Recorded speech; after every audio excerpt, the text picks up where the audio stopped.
Don't forget to subscribe. Afterwards, the wisest and most spiritual books from the greatest authors await you every day. And now buckle up, sit back and we'll begin. Hazrat Inayat Khan. The Alchemy of Happiness. The Alchemy of Happiness. The soul in Sanskrit, in the terms of the Vedanta, is called Atman, which means happiness or bliss itself. It is not that happiness belongs to the soul, it is that the soul itself is happiness. Today we often confuse happiness with pleasure, but pleasure is only an illusion, a shadow of happiness, and in this delusion man may pass his whole life, seeking after pleasure and never finding satisfaction. There is a Hindu saying that man looks for pleasure and finds pain. Every pleasure seems happiness in outward appearance, it promises happiness, for it is the shadow of happiness, but just as the shadow of a person is not the person though representing his form, so pleasure represents happiness, but is not happiness in reality. According to this idea, one rarely finds souls in this world who know what happiness is. They are constantly disappointed in one thing after another. That is the nature of life in the world. It is so deluding that if man were disappointed 1,000 times he would still take the same path, for he knows no other. The more we study life, the more we realize how rarely there is a soul who can honestly say, "I am happy." Almost every soul, whatever his position in life, will say he is unhappy in some way or another, and if you ask him why, he will probably say that it is because he cannot attain to the position, power, property, possessions, or rank for which he has worked for years. Perhaps he is craving for money and does not realize that possessions give no satisfaction. Perhaps he says he has enemies, or that those whom he loves do not love him. There are 1,000 excuses for unhappiness that the reasoning mind will make. But is even one of these excuses ever entirely correct? Do you think that if these people gained their desires they would be happy? If they possessed all, would that suffice? No, they would still find some excuse for unhappiness. All these excuses are only like covers over a man's eyes. For deep within is the yearning for the true happiness which none of these things can give. He who is really happy is happy everywhere, in a palace or in a cottage, in riches or in poverty, for he has discovered the fountain of happiness which is situated in his own heart. As long as a person has not found that fountain, nothing will give him real happiness. The man who does not know the secret of happiness often develops avarice. He wants thousands, and when he gets them they do not satisfy him, and he wants millions, and still he is not satisfied.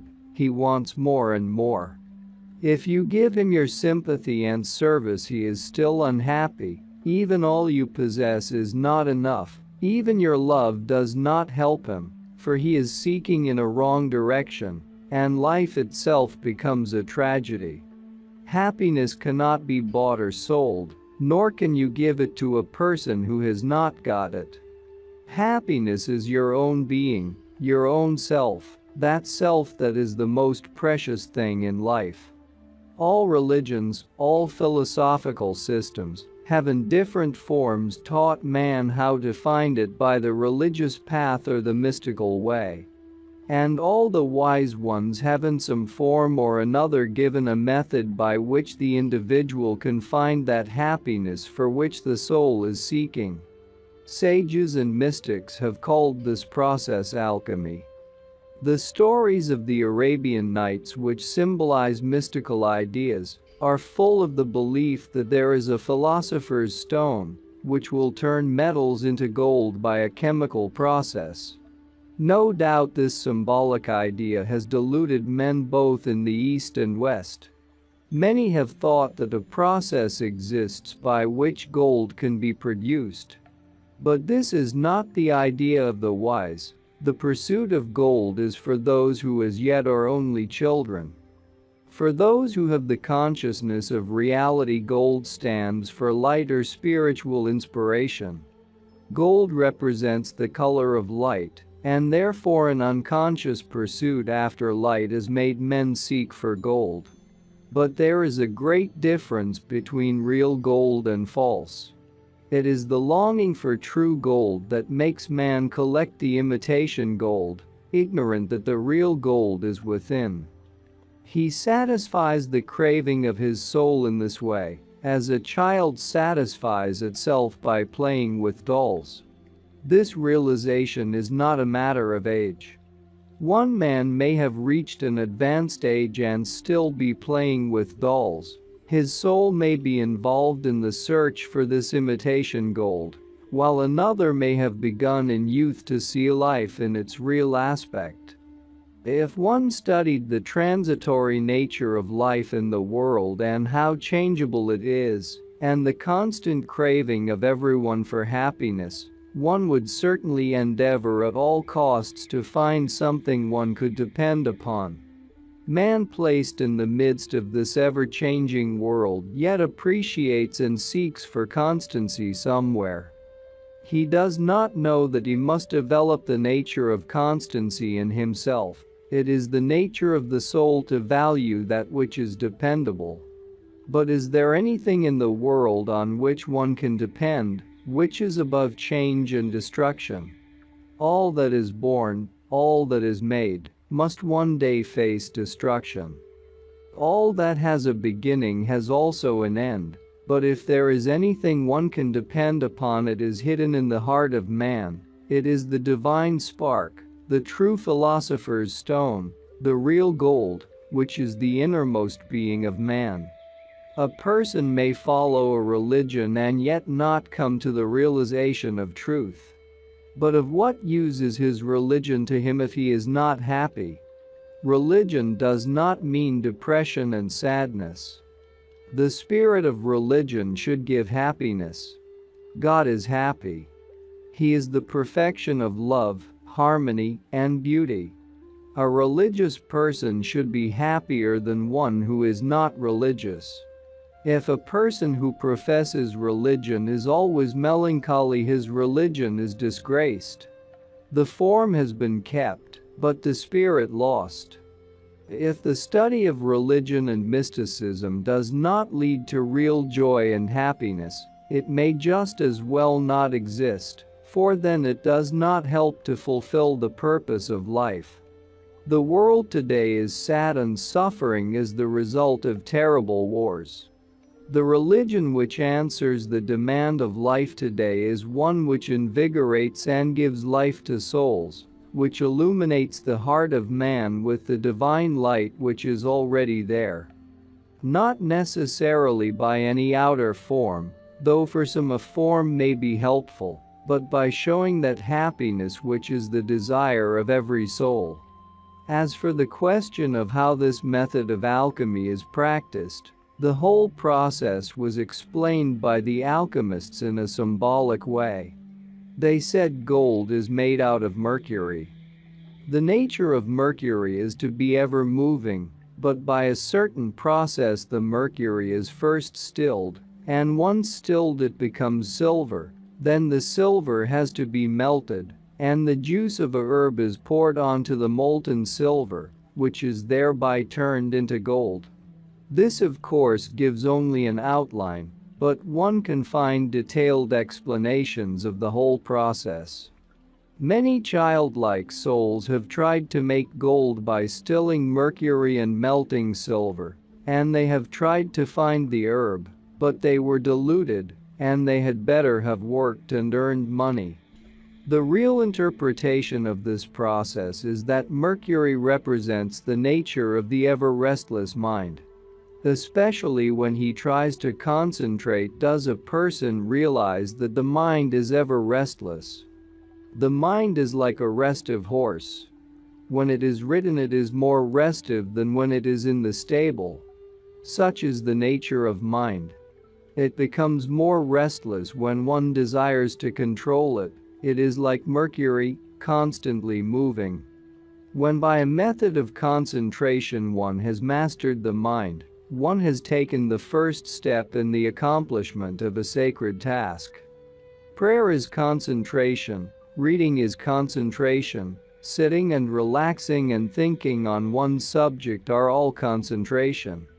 All artists, thinkers, and inventors have practiced concentration in some form.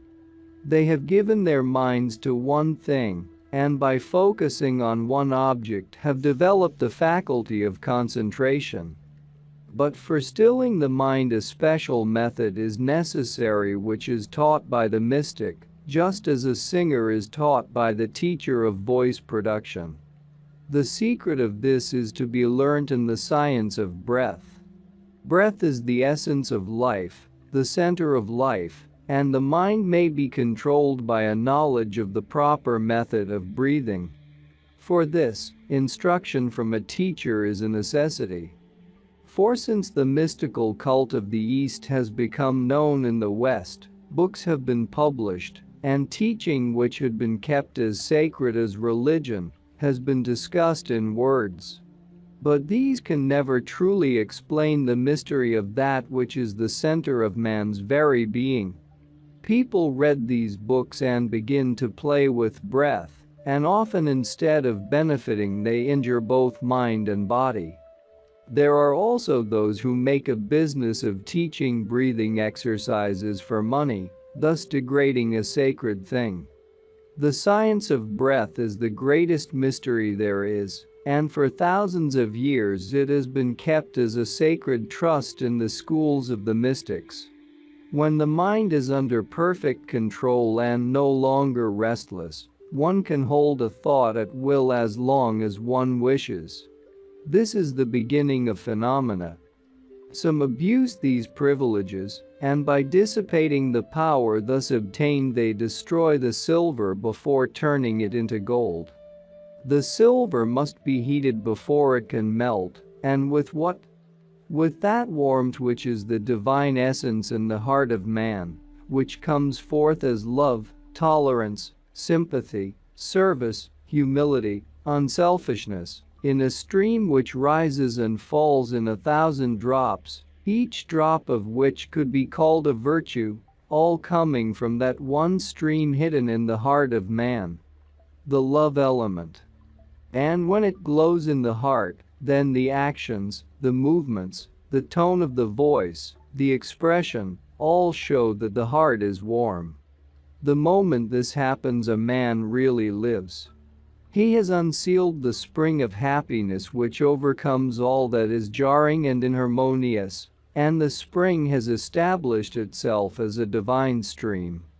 After the heart is warmed by the divine element which is love, the next stage is the herb, which is the love of God.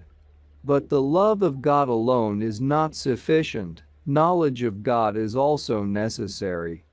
It is the absence of the knowledge of God which makes a man leave his religion, for there is a limit to man's patience.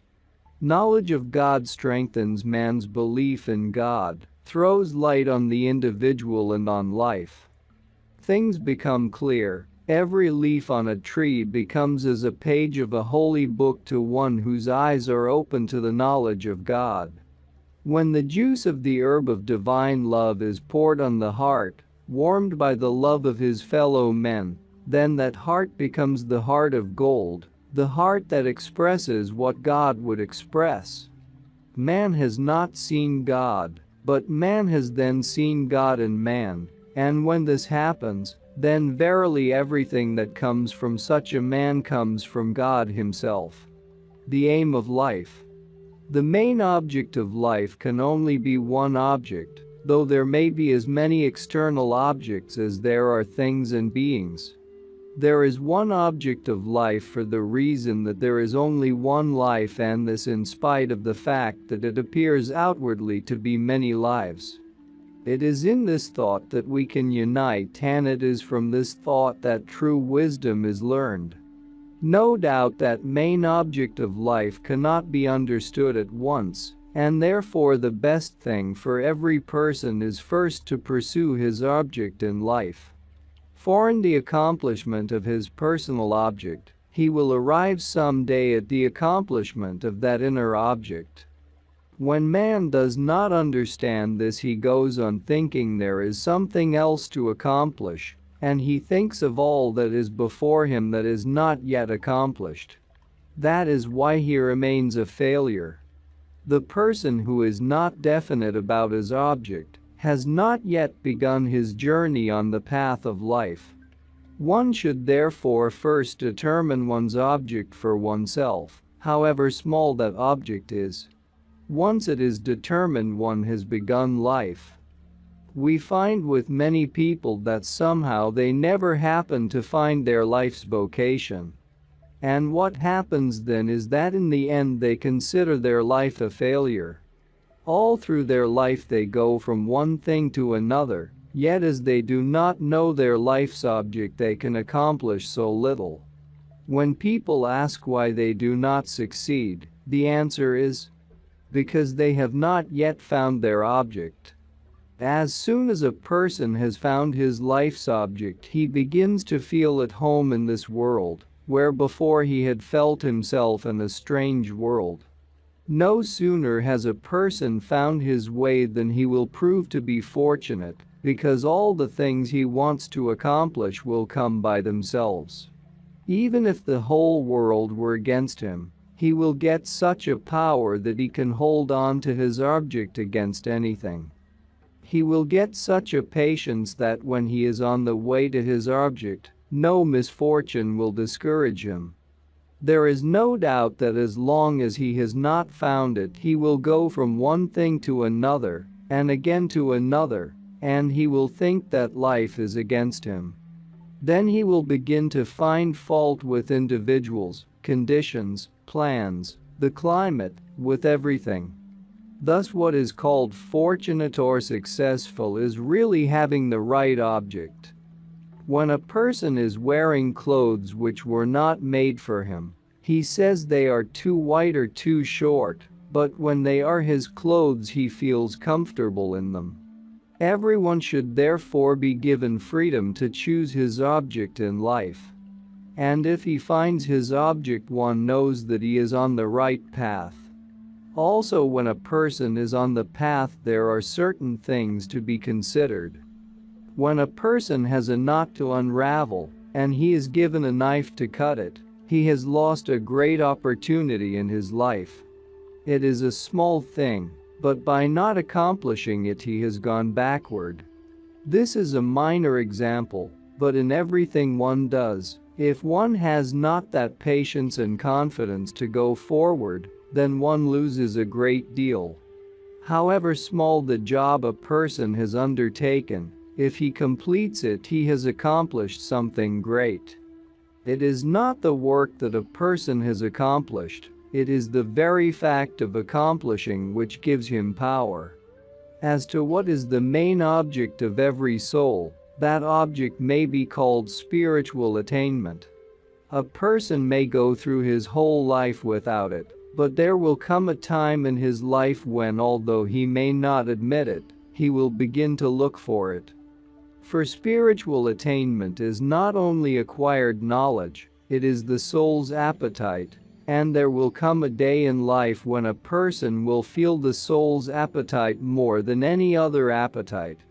No doubt every soul has an unconscious yearning to satisfy this soul's appetite, but at the same time one's absorption in everyday life keeps one so occupied that one has no time to pay attention to it. The definition of spiritual attainment can be found in the study of human nature. For the nature of man is one and the same, be he spiritual or material. There are 5 things that man yearns for: life, power, knowledge, happiness, and peace, and the continual appetite which is felt in the deepest self yearns for one or other of these 5 things. In order to fulfill the desire to live, man eats and drinks and protects himself from all dangers of life. And yet his appetite will never be fully satisfied, because though he may escape all dangers, yet the last danger, which man calls death, he cannot escape. In order to obtain power, which is the next thing, a man does everything to gain physical strength, influence, or rank. He seeks every kind of power. And he always runs up against disappointments, because he will find that wherever there is a power of 10 degrees, there will always be another power of 20 degrees to run up against. Just think of the great nations whose military power was once so immense that one could never have believed that they would suddenly collapse. One would have thought that it would take them thousands of years to fall, so great was their power. We need not look for it in history. We have just seen this happen in the last few years. We have only to look at the map. Then there is the desire for knowledge. This desire promotes a tendency to study. A man might study and study all through his life, but even if he read all the books in all the great libraries, there would still remain the question, why? That why will not be answered by the books he studies, by exploring the facts which belong to outer life. In the first place, nature is so profound that man's limited life is not long enough to probe its depths. Comparatively or relatively, one may say that one person is more learned than another, but no one reaches true satisfaction by the outer study of life. The fourth kind of appetite is happiness. Man tries to satisfy it by pleasures, not knowing that the pleasures of this world cannot make up for that happiness which his soul really seeks after. Man's attempts are in vain. He will find in the end that every effort he made for pleasure brought greater loss than gain. Besides, that which is not enduring, which is not real in its nature, is never satisfactory. Lastly, there is the appetite for peace. In order to find peace, one leaves one's environment which troubles one. One wants to get away from people, one wants to sit quietly and rest. But he who is not ready for that peace would not find it, even if he went to the caves of the Himalayas, away from the whole world. When considering these 5 appetites, which are the deepest man has, one finds that all the efforts man makes to satisfy them seem to be in vain. They can only be satisfied by spiritual attainment. That is the only answer to them. Thus, the desire to life can only be satisfied when the soul realizes its eternal life. For mortality exists in conception rather than in reality. From a spiritual point of view, mortality is the lack of the soul's understanding of its own self. It is like a person who had lived all his life in the conception that his coat was himself, and when that coat was torn from him, he believed that he would die. One experiences the same in life. The soul gets from this physical body a kind of illusion and identifies itself with this mortal being. Wise people of all times have practiced meditations to give the soul a chance to realize its independence of the physical body. Once the soul has begun to feel itself its own life, independently of its outer garb, it begins to have confidence in life and is no longer afraid of what is called death. As soon as this phenomenon takes place, a person no longer calls death death. He calls death a change. If one makes a study of the desire to live, one finds that one cannot have a desire if it is not in one's nature. If there is a desire, there is an answer for it. Desire to live continually is a desire of the spiritual person as well as of the material person. A spiritual person will perhaps hope for the next life, and the pessimism of a material person works against his own desire. But the desire is there all the same. How does one attain to this continuity of life? It does not only depend upon a belief, although belief may help some to realize that experience, and those who have no belief will not be able to find the way. Nevertheless, the continuity of life is possible logically since every man desires to live. For it is natural that no one will desire what is not possible, and where there is a natural desire, the possibility of its fulfillment is already there. If there were no possibility, there would be no desire. Naturally, this does not apply to an unbalanced person. Such a person can desire anything. But a person with reason will only desire what is possible to accomplish. The secret of this question can be found by analyzing oneself. By studying the self, one will find that the body is only a cover over one's real self. But by a still more profound study, one will find that even one's mind is a cover over one's real self. As soon as one finds this out, one will become independent of the body as a means to live. Also, one will become independent of the mind to live. But, one might ask, if there is no body, then what is life? One asks this because man has limited himself by experiencing life through the body, and has not tried to experience life without its help. When man is not conscious of his body, then he is conscious of his mind. When the eyes are open, he is looking at things before him. When his eyes are closed, then he is pondering upon what his mind has gained. In both cases, he is dependent either upon his body or upon his mind to live, and this dependence makes the soul limited. It not only limits it, but it makes the soul mortal. In reality, the soul is not mortal, but if the soul believes in mortality, it is just like being mortal. The teaching of Jesus Christ, from beginning to end, is to rise above mortality, to find out about life, to learn the art, the science, of living. All the scriptures, every philosopher and mystic, teach this. And why do they teach this? Because if there is one thing undesirable, it is mortality, death. No sane person would ask for death. Desire for death is not a natural desire, and even when the mind is craving for death, the soul is longing for life. The soul is living. It is life itself. Death is something foreign to it. It does not know death. That is why even the smallest insect protects itself in every way. It does not wish to die. What we call death is our impression of a change. Life is subject to change, and death is only a change of life. But making people believe in immortality and making them rise above the fear of death should be done gradually and not suddenly, for otherwise this knowledge would frighten a person more than death itself.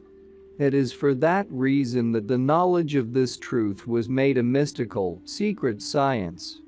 Otherwise, there would have been no reason for withholding something as precious as that knowledge from one's fellow men.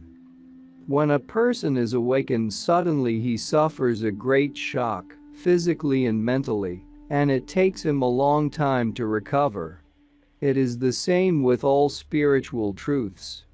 This is why there are initiations and a vow of secrecy. One cannot place a dinner before a newborn infant. He must first be fed with milk. Then there is the desire for power. Man desires power because it is natural for him to gain. Somewhere a power is hidden in him, he cannot help it. But man is powerless in spite of the power which is hidden in him. The powerlessness, the experience of being powerless, is his ignorance of the power within him. In order to open the doors, in order to see the power he has in store, it is necessary to seek the kingdom of God, as it is said in the Bible, for then he will find his divine heritage, which is all power. True power is not in trying to gain power. True power is in becoming power. But how to become power? It requires an attempt to make a definite change in oneself, and that change is a kind of struggle with one's false self. When the false self is crucified, then the true self is resurrected.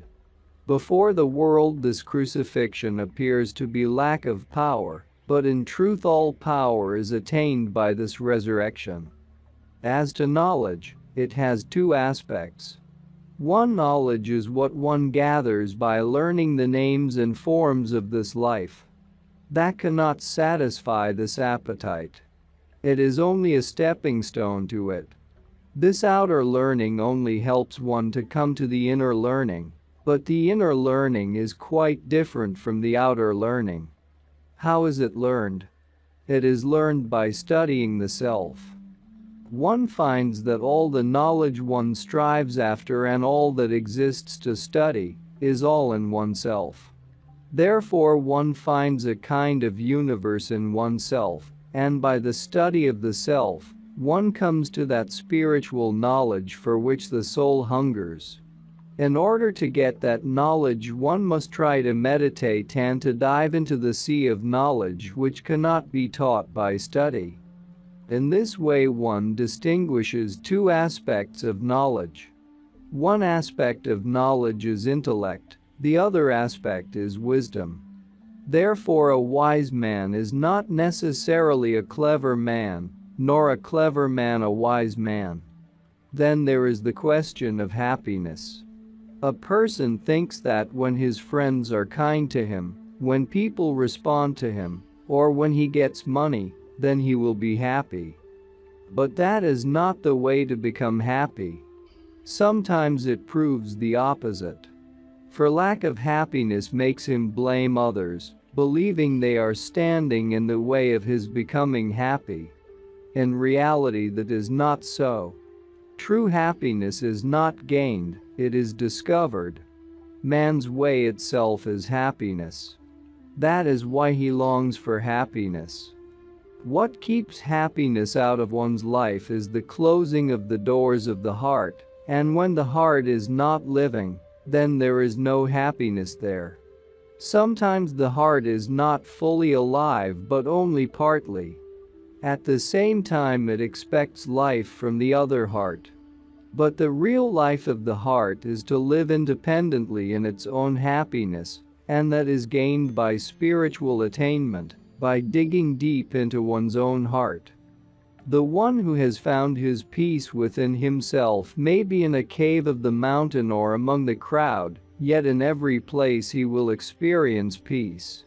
What generally happens is that in order to get peace we blame the other person who jars upon our nerves. But in reality the true peace can come only by being so firm against all influences around us that nothing can disturb us. Now the question is how these 5 things can be gained. As I have said, the first thing needed is to accomplish the object which is standing before one immediately. However small it is, it does not matter. It is by accomplishing it that one gains power. As one goes further in this way through one's life, always seeking for the real, one will at the end come to reality. Truth is attained by the love of truth. When a person runs away from truth, truth runs away from him. If he does not run away, then truth is nearer to him than that which is without truth. There is nothing more precious in life than truth itself. And in loving truth and in attaining to the truth one attains to that religion which is the religion of all churches and of all people. It does not matter then to what church a man belongs, what religion he professes, to what race or nation he belongs.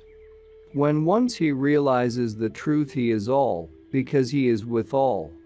The obstacle is the disagreement and the misunderstanding before he has attained to the truth. When once he has attained to the truth, there is no more misunderstanding. It is among those who have learned only the outer knowledge that disputes arise, but those who have attained to the truth, whether they come from the north or the south, from whatever country, it does not matter, for when they have understood the truth they are in at one ment. It is this thought that we should keep before us in order to unite the divided sections of humanity, for the real happiness of humanity is in that unity which can be gained by rising above the barriers which divide men. The purpose of life. Every living being has a purpose in life, and it is the knowing of that purpose which enables every soul to fulfill it. As it is said in the Gaian, "Blessed is he who knoweth his life's purpose." Be not surprised if you find many groping in darkness all through life, doing one thing or another, going from one thing to the other, always dissatisfied, always discontented. And everything they undertake remains without result. The reason is the absence of that knowledge, the knowledge of the purpose of life. Individuals apart, every object has its purpose. The mission of science is to discover the purpose in objects, and it is for this that science has come into being. Be it medical science or philosophy, all the various aspects of science are the result of the desire to discover the purpose of things. But the aim of mysticism is to find the purpose in the lives of human beings, the purpose in one's own life, and the purpose in the lives of others. So long as a man has not found this purpose, though he may have success or failure, though he may seem to be happy or unhappy, in reality he does not live. For life begins from the moment a person finds the purpose of his life. One finds people of great wealth, people who have position and every comfort and convenience, and yet who are missing something, missing the main thing which alone can make them happy. Knowledge of the purpose of their life. This is the very thing they miss. And yet at the same time mankind is ignorant of this. A man will be interested in 1,000 things. He will be interested first in one thing, and then pass on to another, and so on, but he seems never to come to that point where he finds the purpose of his life. Why? Because he does not look for it. Coming to children's education, to the education of youth, very often the parents do not think about this problem. Whatever seems to them beneficial for the child to do, that it must do. They do not pay attention to the fact that it is in one's childhood that one has to find the purpose of one's life. How many lives have been ruined for this reason? A child may have been brought up with every facility and yet kept away from the purpose of his life. However unhappy a man may be, the moment he knows the purpose of his life, a switch is turned, and the light is on. He may not be able to accomplish anything at once, but the very fact of knowing the purpose gives him all the hope and vigor and inspiration and strength to wait for that day. If he has to strive after that purpose all his life, he does not mind so long as he knows what the purpose is. 10 such persons have much greater power than 1,000 people working from morning till evening, not knowing the purpose of their life. Besides, what we call wrong or right, good or bad differs according to the purpose of life. The more one studies life, the more one realizes that it is not the action but the purpose that makes things right or wrong, good or bad. And as we progress we become more wide awake, and the greater becomes the purpose before us. Beyond this is the purpose of all, the ultimate purpose. We begin our lives with an individual purpose, but we come to a stage where the purpose of every soul is one and the same. And that can be studied by studying the inclinations of men. Every man has 5 inclinations hidden in the depths of his heart. Being absorbed in the life of the world he may forget that ultimate purpose, But at the same time there is a continual inclination towards it. That shows that the ultimate purpose of the life of all is one and the same. The first of these 5 inclinations is the love of knowledge. It is not only intellectual and intelligent beings who seek after knowledge. Even an infant wishes to know what every little noise is.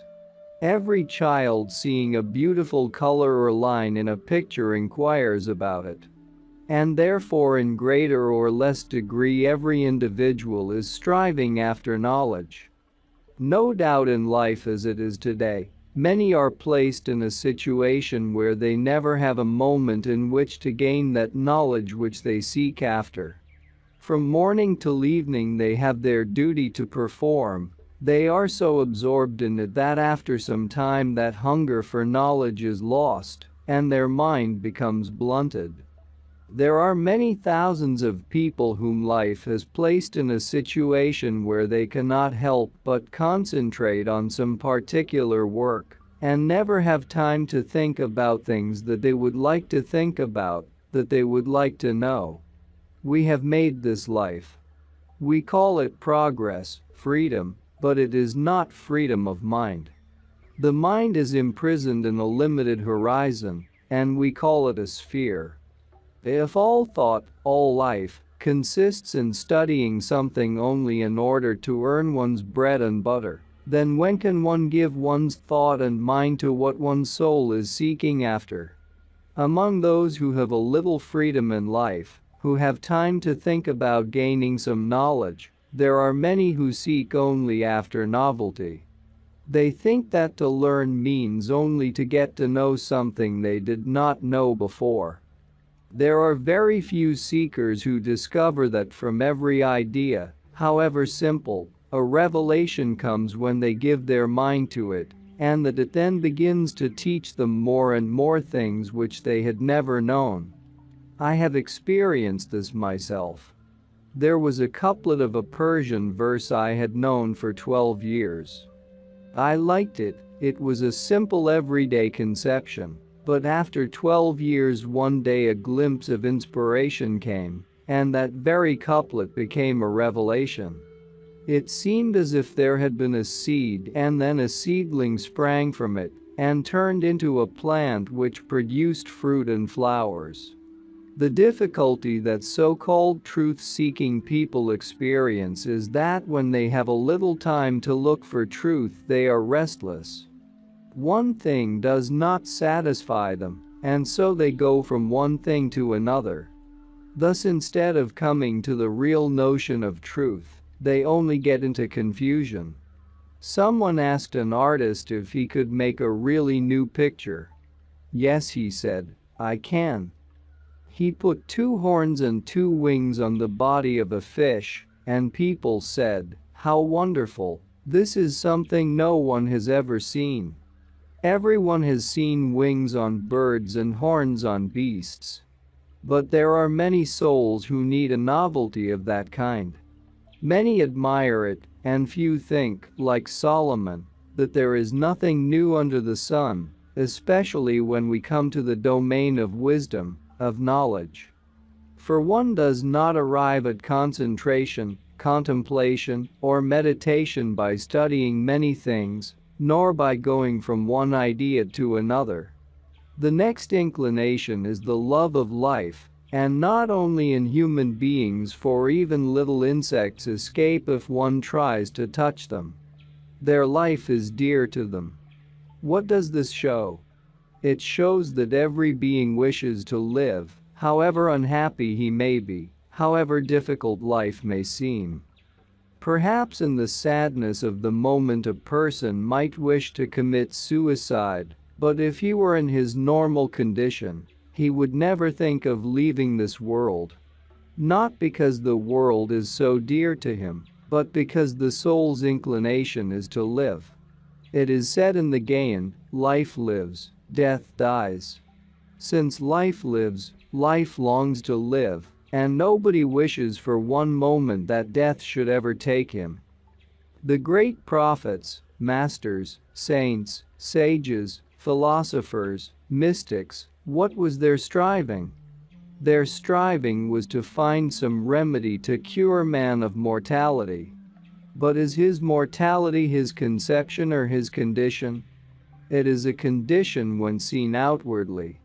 In reality, it is a conception. The soul keeps the physical body as its garb only until its purpose is fulfilled, and it wishes to leave this garb.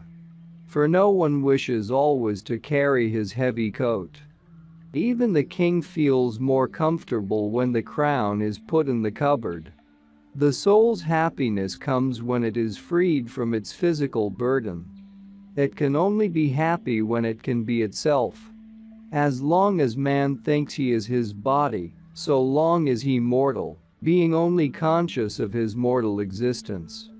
But this, intellectually understood, will not help. The soul must see itself, the soul must realize itself. How does the soul do this? In the scriptures it is said, "Die before death." What is this dying? This dying is playing at death. The mystics have all through their life on earth practiced playing at death. By playing at it they were able to see what death is. Then it was not only intellectual knowledge. They actually saw that the soul stands independently of this physical garb. Buddha has called it jnana, which means realization. The absence of it is called ajnana, the lack of realization. Every thoughtful person, when he thinks of the day when he will have to depart from this earth where he has his friends whom he loves and his treasure, feels very sad. Not only that, but it makes him sadder still to feel that once he is gone, he will be gone forever, for life does not wish to become death. Life wants to live. But this shows ignorance and a false conception of life, a conception gained by the senses, by experience through the senses. The one who has realized life and things through the senses does not know life. Life can be very different from this. The third inclination man shows is to gain power in any way whatever. Every person strives throughout life to gain power. The reason is that the soul strives to exist against the invasion of life, because life's conditions seem to sweep away everything that has no strength. When the leaf has lost its strength, it falls from the tree. When the flower has lost its strength, it is thrown away. Naturally, the soul wishes to keep its strength. Therefore, every individual seeks for power. But the mistake lies in the fact that however much power a man may have, it is limited. With the increase of power there comes a time when the man sees that another power can be greater than the one he possesses. This limitation makes man suffer. He becomes disappointed. Besides, when one looks at the power that man possesses, the power of the world, what is it? Powerful nations, which were built thousands of years ago, can be crushed in a very short time. Then what is their power? If there is any power, it is the hidden power, the almighty power. And by getting in touch with that power, one begins to draw from it all the power that is needed. The secret of all the miracles and phenomena of the sages and masters is to be seen in the power that they are able to draw from within. There are fakirs and dervishes who practice jumping into the fire or cutting their body and healing it instantly. But there exists a power even greater than that. Those who can really do such things do not do them openly. But at the same time, there is this power which gives proof that spirit has power over matter, though spirit may be buried under matter for some time, which makes one powerless. The fourth inclination man shows is to be happy. Man seeks happiness in pleasure, in joy, but these are only shadows of happiness. The real happiness is in the heart of man. But man does not look for it. In order to find happiness, he seeks pleasure. Anything that is passing and anything that results in unhappiness is not happiness. Happiness is the very being of man. Vedantists have called the human soul Ananda, happiness, because the soul itself is happiness. That is why it seeks happiness.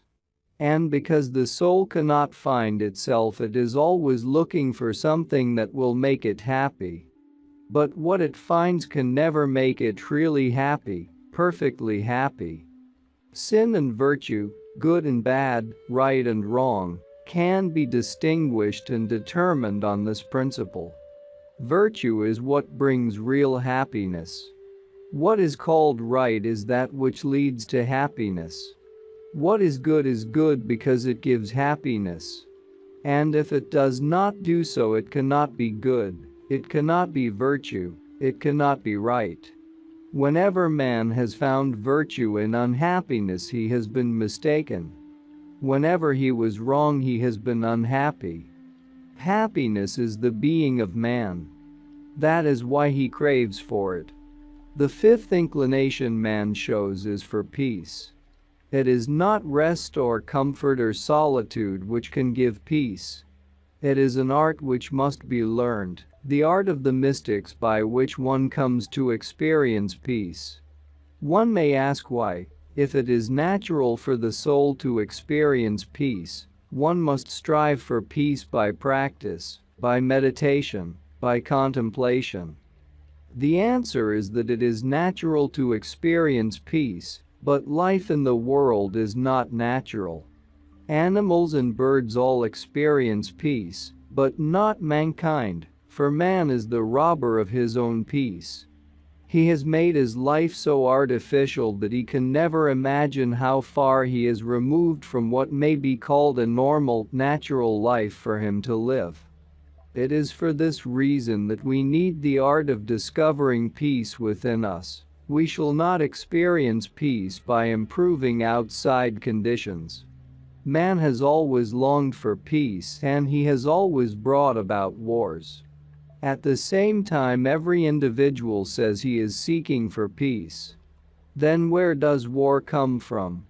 It comes because the meaning of peace has not been fully understood. Man lives in a continual turmoil, in a restless condition, and in order to seek for peace he seeks war. If this goes on, we shall not have peace till every individual begins to seek peace within himself first. What is peace? Peace is the natural condition of the soul. The soul which has lost its natural condition becomes restless. The normal condition of mind is tranquility, yet at the same time the mind is anything but tranquil. The soul experiences anything but peace. The question which arises in the mind of every thoughtful person is, what was the reason, what was the purpose of the creation of this world? The answer is, to break the monotony. Call it God, call it the only being, call it the source and goal of all. Being alone, he wished that there should be something for him to know. The Hindus says that the creation is the dream of Brahma. One may call it a dream, but it is the main purpose. The Sufis explain it thus: that God, the lover, wanted to know his own nature, and that therefore through manifestation the beloved was created, in order that love might manifest. And when we look at it in this light, then all that we see is the beloved. As Rumi, the greatest writer of Persia, says, the beloved is all in all, the lover only veils him. The beloved is all that lives, the lover a dead thing. Mathnawi 30, Sufis have therefore called God the beloved. And they have seen the beloved in all beings. They did not think that God was in heaven, apart, away from all beings. In everything, in all forms, they have seen the beauty of God. And in this realization the main purpose and the ultimate purpose of life is fulfilled. As it is said in the ancient scriptures, when God asked Adam, "Who is thy Lord?" he said, "Thou art my Lord." This means that the purpose of creation was that every soul might recognize his source and goal, and surrender to it, and attribute to it all beauty and wisdom and power, so that by doing so he might perfect himself. As the Bible says, "Be ye perfect even as your Father which is in heaven is perfect." Every intelligent person comes to a stage in his life sooner or later when he begins to question himself as to what purpose there is in life, in being on earth. Why am I here? What am I to accomplish in life? He asks. No doubt the moment this question has arisen in a person, he has taken his first step in the path of wisdom. Before, whatever he did, not being conscious of his life's purpose, he remained discontented. Whatever be his occupation, his condition in life, whether he is wise or foolish, learned or illiterate, there is always discontent. He may have success or failure, but the desire that his life's purpose should be accomplished remains, and unless it is accomplished, a person cannot be satisfied. That is why many people who are successful in business, doing very well in their profession, comfortable in their domestic life, and popular in society, yet remain dissatisfied because they do not know the purpose of their life. After knowing the purpose of life, we may be handicapped by many things, we may lack means, but the conditions will be favorable to go forward, in spite of all. When someone has found his life's purpose, no matter how difficult life is for him, nor how many hindrances he has to contend with, from that moment there is nothing he will not withstand, no sacrifice he will not make, nothing he will not endure. He will wait with patience all his life, and if he does not succeed in this life, he will wait even till the hereafter, happy because he is accomplishing his life's purpose. When a person knows, "I am here for this particular purpose," that knowledge in itself gives a great strength of conviction. There is a story told of the Prophet Muhammad. At the time when the Prophet, who was born for that particular purpose in life, felt a kind of restlessness, a dissatisfaction with everything in life, he thought he had better go into the forest, into the wilderness, into the mountains, and sit there alone to get in touch with himself, to find out why there was that yearning after something he did not know. He asked his wife if she would allow him that solitude which his soul longed for, and she agreed. Then he went into the wilderness and sat there for days together. And when the vibrations of the physical body and mind, which are always upset and in turmoil in the midst of the world, calmed down, and when his mind became quiet and his spirit was tranquil, when the heart of the Prophet became restful, he began to feel in touch with all nature there, the space, the sky, the earth. And then it seemed as if everything was talking to him, as if the water and the clouds were talking. He was in communication with the whole world, with the whole of life. Then the word came to the Prophet, "Cry out in the name of thy Lord." This is the lesson of idealism. Not only being in touch with nature, but idealizing the Lord. In these days there is the great drawback that when people become very intelligent, they lose idealism. If they want to find God, they want to find Him in figures. There are many who would rather meditate than worship, than pray. In this way there has always been conflict between the intellectual person and the idealistic person. The Prophet was taught as the first thing to idealize the Lord. And when the ideal he thus made became his conception of God, then in that conception God awakened. And he began to hear the voice saying, "Now you must serve your people, you must awaken in your people the sense of religion, the ideal of God, the desire for spiritual attainment, and the wish to live a better life." Then he knew that it was now his turn to accomplish all those things that the prophets who had come before had been meant to accomplish. We are all born in this world to accomplish a certain purpose, and as long as a man does not know this purpose, he remains ignorant of life. He cannot call himself a living being. A machine has no choice, it cannot find its life's purpose, but an individual is responsible to a great extent. Very often out of weakness a man gives into something which otherwise he would have refused to accept. This weakness comes through lack of patience and endurance, lack of self-confidence, and lack of trust. A person who does not trust in providence, who cannot have patience, who cannot endure, will take what comes at the moment. He will not wait till tomorrow.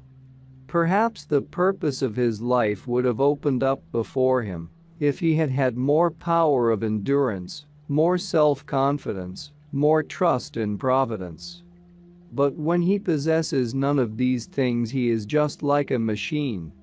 He is not pleased with what comes in life, he is grudging every day, he is confused, and yet he goes on like a horse which is not willing to go on, but is yoked to the cart and has to go on. The first knowledge we must gain is the knowledge of the purpose of our life. It is a great pity that education as it is today pays very little attention to this question. Children, youths, and grown-ups all go through life toiling from morning till evening, studying or working, and at the same time not knowing what purpose they have to accomplish.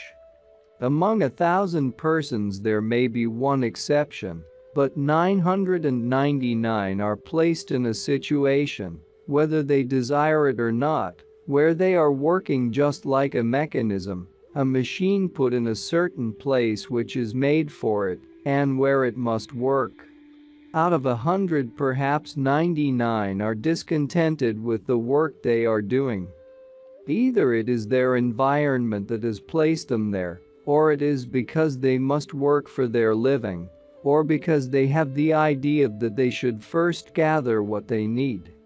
By the time they have gathered the means to be able to do something in life, the desire of accomplishing something is gone. It is a great drawback that in spite of progress, individuals often have no opportunity to accomplish something they desire. Many youths never realize this. They think, we must do that work, and that is all.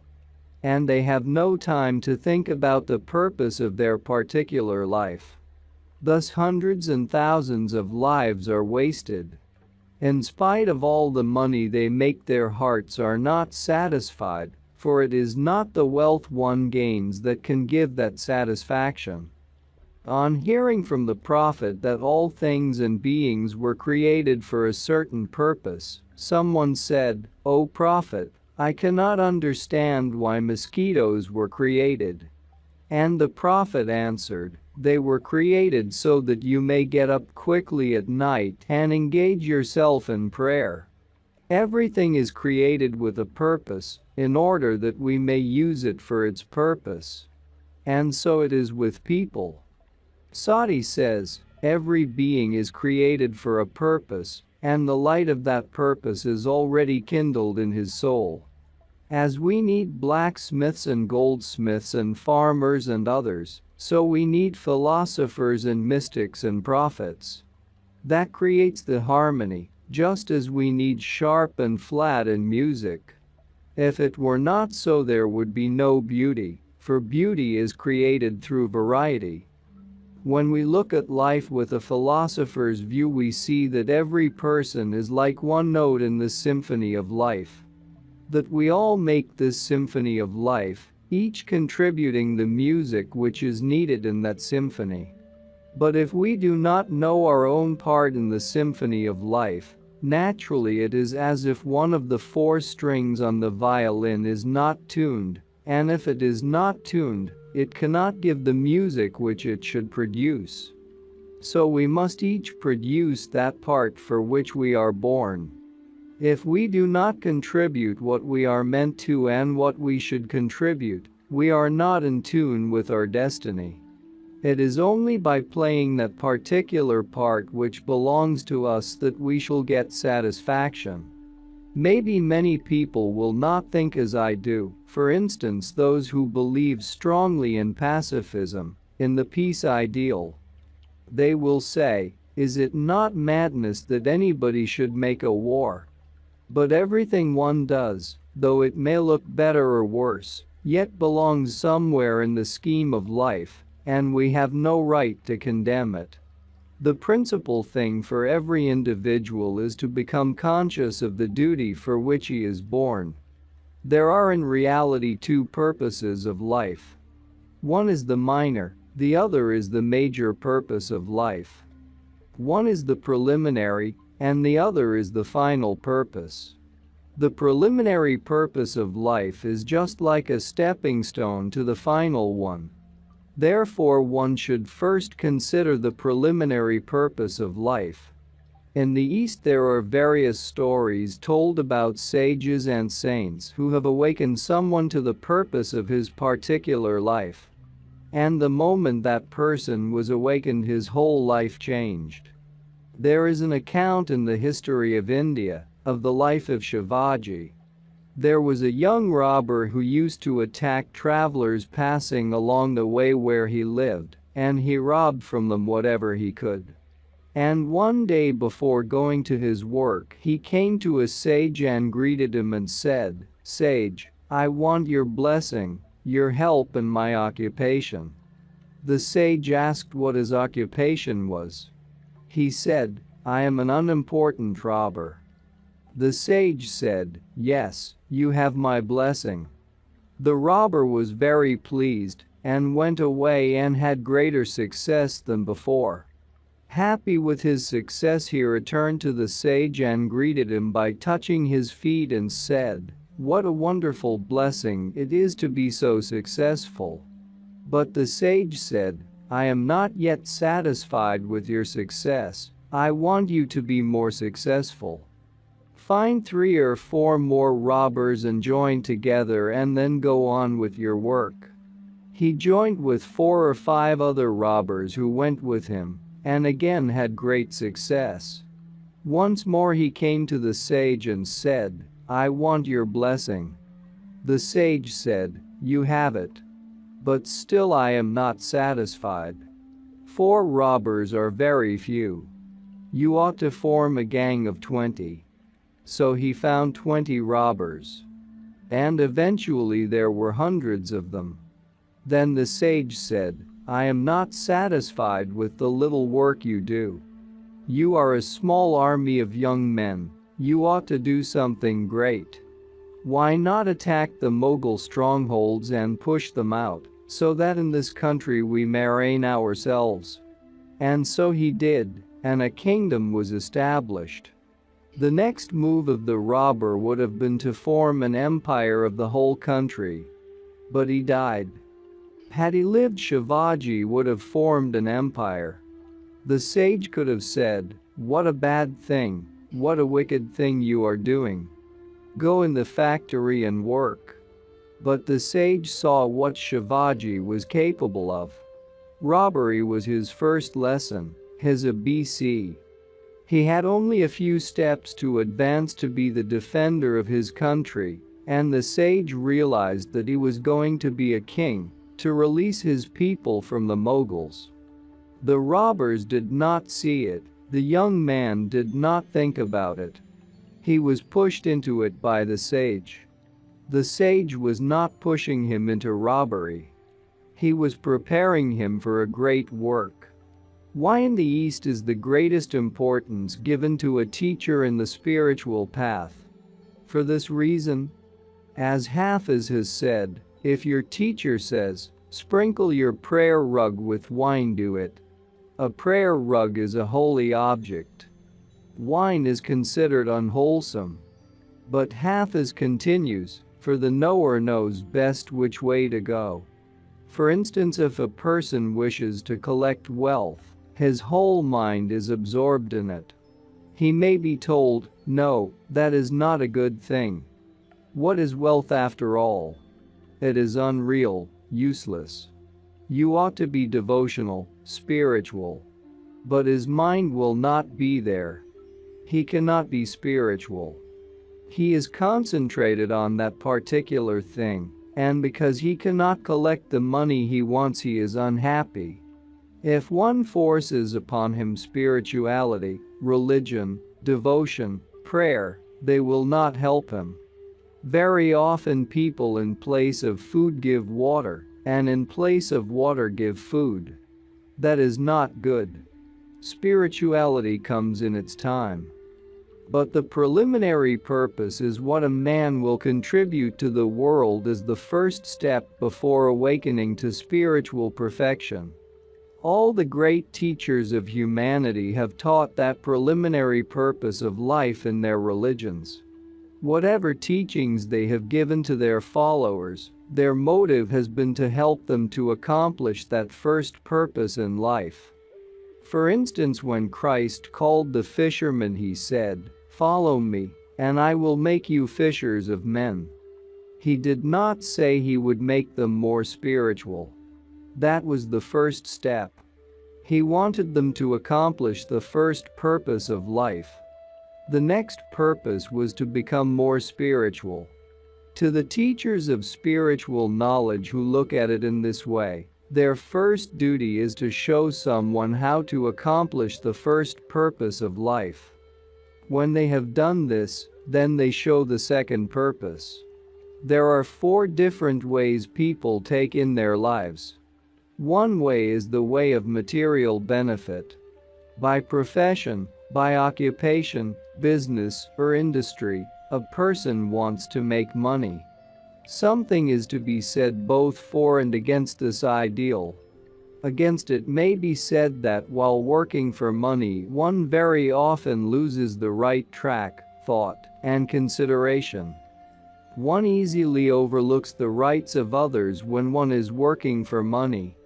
And what is to be said for it is this: that it is after all those who possess wealth who can use wealth for the best purpose. All charitable institutions, hospitals, schools, colleges, are raised by charitable people who have given generously to such organizations.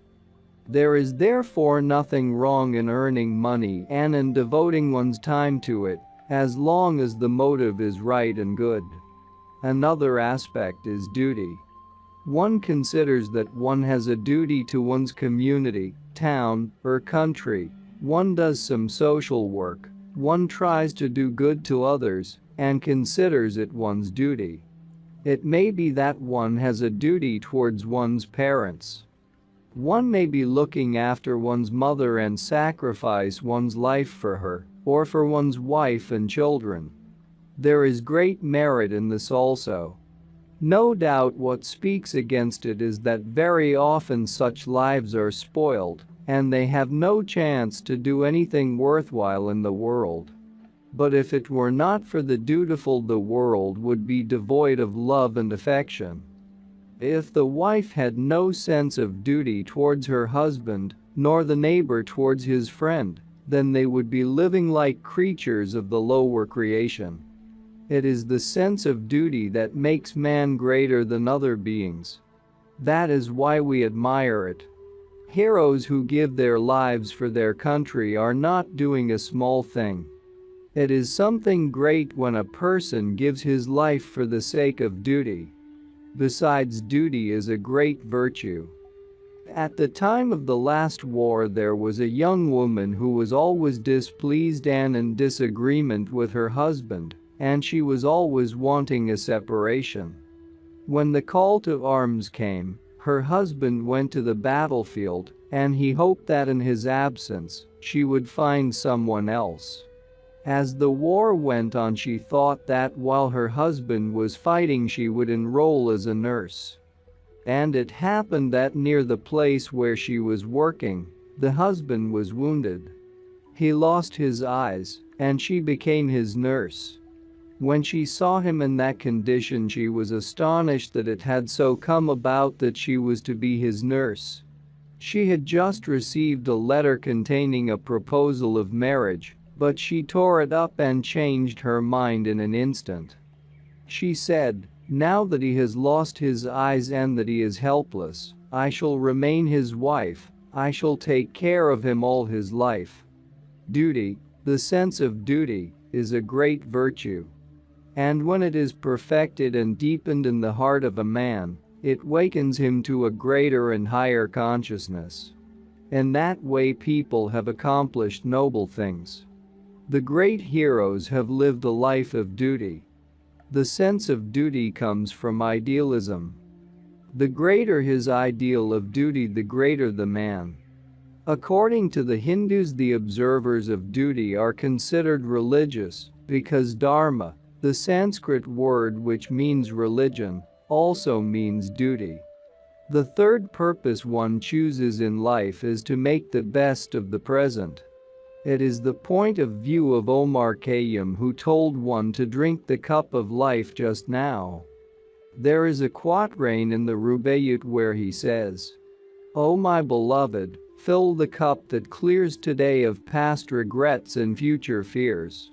Tomorrow, why, tomorrow I may be myself with yesterday's 7,000 years." It is the point of view of the person who says, "If I was great in the past, what does it matter? The past is forgotten. And the future, who knows what will come out of it? No one knows his future. Let us make the best of this moment. Let us make life as happy as we can." It is not a bad point of view. It is a philosophical point of view. Those who adhere to it are happy and give happiness to others. No doubt all these different points of view have a wrong side also. But when we look at their right side, there is something in it to appreciate. People nowadays use a phrase, "He is a jolly good fellow." In songs and on different occasions, this phrase is used to show appreciation for that tendency of mind which tries to make this moment happy. It is difficult, very difficult, and not everyone can manage to do it.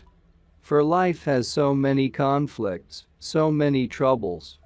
One has to face so many difficulties in life that to be able to keep on smiling is not everyone's achievement. In order to keep smiling, a person must either be very foolish and not feel or think about anything, but just close both his eyes and his heart to the world, or a person must be as high as the souls meant by the story of the miracle of Christ walking upon the water. There are some who sink and some who swim, and others who walk over the water. Those who are drowned in life's misery are those who cannot get out of it. They are tied down in the depths of life. They cannot get out and they are miserable there. They are the ones who sink. Then there are others who are swimming. They are those who strive through the conflicting conditions of life in order someday to reach the shore. There are, however, others who walk upon life. Theirs is the life which is symbolically expressed in the miracle of Christ walking upon the water. It is like living in the world and not being of the world, touching the world and not being touched by it. It needs a clear perception of life, keen intelligence and thorough understanding, together with great courage, strength, and bravery. By this I do not mean to say that the man who makes the best of each present moment is the same as the man whom we call happy-go-lucky, the simple man. That man is the one who lives in another world. He is not aware of life's conditions. He is not awake to the conflicting influences of life. If he is happy, it is not surprising, for he is happiness himself. I mean those who are awakened to life's conditions, those who are tender and sensitive to the thoughts and feelings of others. For them it is very difficult to go on living and at the same time to keep smiling. If a man can do it, it is certainly a great thing. The fourth aspect is that of those who think, what is life on earth after all? Is it not only a few days to pass somehow? The day ends, the months and the years pass, and so time slips by. One comes to the end of life before one has expected it, and the whole past becomes like a dream in the night. Ask a man who has lived 100 years, "What do you think about life on earth?" He will say, "One night's dream, my child, it is no longer than that." If that is all there is to life, then those who consider it thus will realize they should think about the hereafter. Just as some think, while we are able to work we must strive in order to make provision for our old age that we may be more comfortable, so those who think of the hereafter say, life is short, it is nothing but an opportunity. We must prepare something so that later we shall have the benefit of it. Maybe there will be some who have the right understanding, while others make too much of it and have a wrong conception of the hereafter. Yet the wise ones who believe that they must use the time and opportunity which is given to them in this life to prepare for the next one have accomplished a great deal. It is something to admire. It is said that the earth and the sky and space do not accommodate a person who does not answer life's demands, although for exceptional souls there are exceptional laws, for the lives of exceptional beings cannot be explained in ordinary terms. One may ask what will be the future of those who have not fulfilled the demand of life. Will they have to come back to learn their lesson once more? We must all learn our lesson right now. Life is lived right now, its demand is right now, and we must answer it right now. At every moment we are asked to perform a certain duty, to fulfill a certain obligation. And to become conscious of this and to do it in the most fitting and right manner, that is the true religion. We understand life's demands by understanding life better. There are some who do not answer life's demands because they do not know what life asks of them. And there are others who do not answer life's demands although they do know.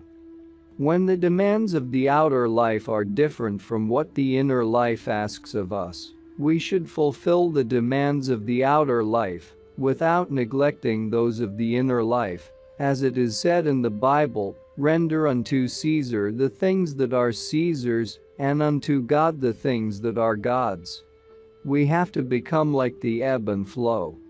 This is a symbolical expression. A certain thing is accomplished at one time by sympathy, and at another time by indifference. One situation we must meet by taking interest in it, in another situation we must become indifferent, not concerned with it. If in a sea there were always ebb and no flow, or always flow and no ebb, then this would be a dead sea. The living sea is both inhaling and exhaling. Thus in everything we do in life, we should be able to meet every situation and event with the manner that the situation demands. These are the 4 different ways people take in order to accomplish the purpose of their lives. Making wealth, being conscientious in their duty, making the best of every moment of life, and preparing for the future. All these 4 have their good points. And once one realizes this, there is no need to blame anyone for having taken another path than our own for the accomplishment of life's purpose. By understanding this, one becomes tolerant. And now we come to the ultimate purpose of life, which is always one and the same. For every man has in the end to accomplish the same purpose, in whatever way he will. He will come to it either consciously or unconsciously, easily or with difficulty. But he has to accomplish it. That is spiritual attainment. One might wonder if a person who is so material that he never thinks about it, and who refuses to consider this question, will ever attain to spiritual realization, but the answer is yes. Everyone, consciously or unconsciously, is striving after spiritual attainment. Sometimes he does not take the same way as we do, sometimes his point of view and his method differ, and sometimes one person attains to spiritual realization much sooner than another. It may be reached in a day, and another person may have striven for it all his life, and yet not have attained to it. What determines it? It is the evolution of a particular soul. There are stories told in India of how a person was awakened to spiritual consciousness after hearing one word from his guru. That one word inspired him instantly to touch the higher consciousness. And then again we hear the stories in the East of people who went to the forest or to the mountains, who fasted for days and months, who were hanging by their feet, their head downwards, or who stood erect for years and years. This shows how difficult it is for one person and how easy for another. We make a great mistake today when we consider every man's evolution as the same. There are great differences between people. One is creeping, one is walking, one is running, and another is flying. And yet they all live under the same sun. It is the custom in the East for those who begin to seek for a spiritual purpose to look for a spiritual teacher. They do not set forth on the spiritual journey by themselves, for thousands of years of experience have taught that to tread the spiritual path it is necessary to have some leader to whom one can give one's confidence and trust in order to follow him to the end. No doubt in the West there is a general awakening. Everyone wishes to know something about the spiritual path. But the difficulty is that everyone does not stick to one and the same thing. There are many who will go first to one esoteric school and then to another, and so on. In the end they have learned so much that they do not know what is true and what is false, which is right and which is wrong. It is just like visiting a restaurant and eating so much that one is not able to digest it. Besides, when a person takes in all that is false and true, there remains no discrimination between false and true. To realize the preliminary purpose of our life we must find our natural rhythm. Today people adopt wrong methods. They go to a clairvoyant and ask him about the purpose of their life. They do not know it themselves. Anybody else must tell them except their own spirit, their own soul. They ask others because they do not tune themselves to that pitch where they can feel intuitively what they live for. If another person says, "You are here to become a carpenter or a lawyer or a barrister," that does not satisfy our need. It is our own spirit that must speak to us. We must be able to still ourselves, to tune our spirit to the universal consciousness, in order to know the purpose of our life. And once we know this purpose, the best thing is to pursue it in spite of all difficulties. Nothing should discourage us, nothing should keep us back once we know that this is the purpose of our life. Then we must go after it even at the sacrifice of everything, for when the sacrifice is great, the gain in the end gives a greater power, a greater inspiration. Rise or fall, success or failure does not matter as long as you know the purpose of your life.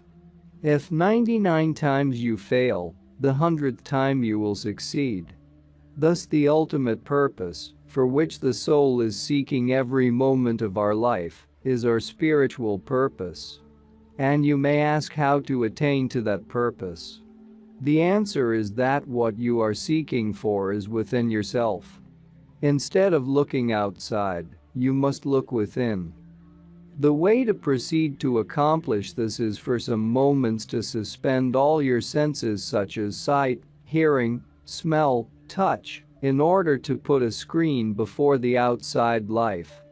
And by concentration and by developing that meditative quality, you will sooner or later get in touch with the inner self, which is more communicative, which speaks more loudly than all the noises of this world. And this gives joy, creates peace, and produces in you a self-sufficient spirit, a spirit of independence, of true liberty. The moment you get in touch with yourself, you are in communion with God. It is in this way, if God communication is sought rightly, that spirituality is attained. The art of personality. Some believe that art is inferior to nature. But that is not so. Art completes nature. In art there is something divine, for it is God Himself who through man completes the beauty of nature, and this is called art. In other words, art is not only an imitation of nature, art is an improvement upon nature, be it painting, drawing, poetry, or music. But the best of all arts is the art of personality. This must be learned in order to use it in every walk of life. It is not necessary for every man to become a musician, nor is it necessary to become a painter or an architect. But it is necessary for every man to learn the art of personality. Someone once came to me and said with great pride and satisfaction, "I was brought up by my parents just like a plant in the forest, growing naturally." I answered, "It is a pity. If your parents wanted you to grow naturally, they should have kept you in the forest. It is a pity that you are in the midst of the world. The world is made by art. In order to be in the world, you need to know the art of personality." Very few of us distinguish between individuality and personality. Individuality is that which we brought with us at our birth. We are born as a separate entity. That itself makes us individual. Individuality is the soul's consciousness of its oneness, in spite of its various belongings with which it still identifies itself. And that individuality can be seen in the child which says, "No, I don't want this toy, I want that other toy." The moment the soul says "I," it becomes conscious of an individuality in spite of having different organs in the body and different thoughts which direct these organs. Then the tendency is to attribute to oneself all the different parts, while realizing that one is one in spite of being many, or in other words, in spite of being composed of many aspects. Personality is an improvement on individuality. In becoming a person, the beauty which is hidden in an individual develops itself, and it is the development of the individuality which is personality. Individuality is nature, whereas personality is art. It is something that is acquired or gained. It has not come with us. Therefore, in ancient times, people had to learn and practice the art of personality as part of their education. That was the ancient culture. Today a person has to pass examinations, and as long as he has got a degree he thinks he is safe. He thinks he can go into the world and will get on. But such an external qualification is not enough. It is the inner qualification, the inner culture that counts, and it can only be obtained by the development of personality. How does one make use of personality? In business, the salesman makes a success according to the power of his magnetism. His influence depends entirely on his personality. It is his personality that attracts, whether he goes to a shop or to other business. It is his personality which stands out, and which gives one the idea of buying or selling or dealing with him. And the lack of this makes one go away never to come back. A statesman, a politician, a teacher, a solicitor, a barrister, a lawyer, all require personality. A physician may be a great physician, a highly qualified one, And yet if his personality is not agreeable, if he is rude or unsympathetic, however many patients he may have, his medicines will make them feel bad, and his personality will make them feel worse. And very often a doctor with a sympathetic personality, a good manner, and wisdom can cure a patient by a word of consolation before he has given him any medicine. It is the same with a barrister, a lawyer. He can dishearten a client in one visit. And when a person has lost courage and hope, then naturally there is little chance of being successful. Power of mind is needed, and if the power of mind is strong, then a lawyer can succeed. In all walks of life, what counts is the personality. The one whose personality is against him has the world against him. There are 4 categories of personality. The first personality is likened to a date, the next is like a walnut, the third like a pomegranate, and the fourth like a grape. The date-like personality is soft outside and hard inside. As soon as one puts a date into one's mouth and feels the stone between the teeth, one has a horror of it. And then there is another personality which is walnut-like. There is a hard shell, hard to penetrate, but when you know the person more, it is like breaking the shell and finding a nut which is soft. Thirdly, there is a pomegranate personality. It is hard outside and hard inside. The pomegranate is hard, the skin is hard, the seed inside is hard too. Lastly, there is the grape-like personality, which is soft outside and soft inside. You will always find these 4 classes of persons. The one whose personality is soft outside and hard inside will at once attract people. But they will not stay with him.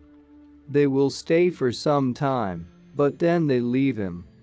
Then they know him and turn away from him.